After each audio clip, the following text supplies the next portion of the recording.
kita masuk ke materi klasifikasi makhluk hidup. Oke anak-anak ibu, kenapa kita harus mempelajari klasifikasi makhluk hidup ini?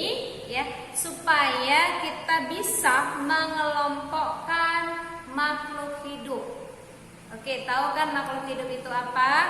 Makhluk hidup itu bisa tumbuhan, bisa hewan. Kita juga merupakan daripada makhluk hidup, ya kan? Oke, apa sih sebenarnya klasifikasi itu?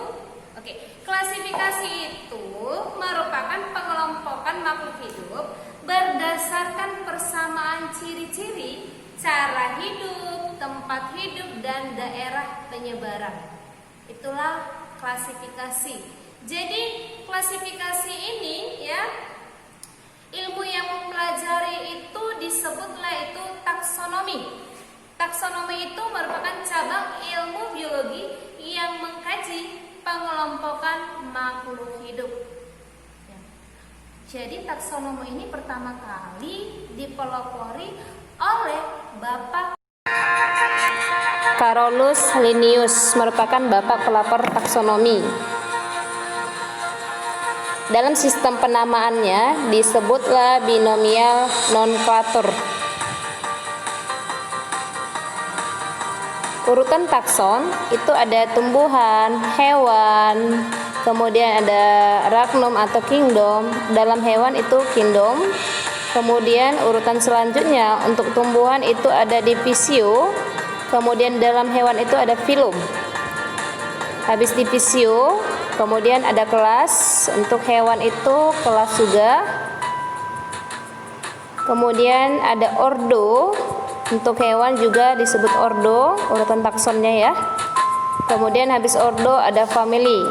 Kemudian ada familia dalam hewan juga. Ada genus dalam tumbuhan dan ada genus juga dalam hewan ya. Kemudian dalam tumbuhan juga ada spesies, hewan juga ada spesies. Itulah yang menjadi urutan takson. Kemudian kita perhatikan juga metode penamaan ilmiah terdiri atas dua kata Latin. Kata pertama menunjukkan genus dan penulisannya diawali huruf kapital. Kemudian kata kedua menunjukkan spesies dan tidak diawali huruf kapital. Jadi ingat ya, penamaannya itu terdiri atas dua kata Latin ya. Penulisan dengan huruf miring atau italics atau dengan garis bawah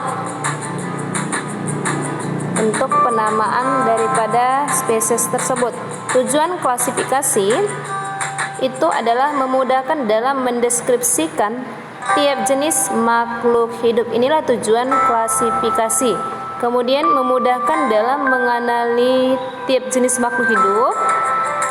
Kemudian fungsi yang ketiga memudahkan dalam mempelajari makhluk hidup. Mengetahui adanya hubungan kekerabatan antara makhluk hidup. Inilah yang menjadi tujuan klasifikasi makhluk hidup. Oke anak-anak ibu, sampai di situ pembelajaran kita. Untuk materi selanjutnya kita akan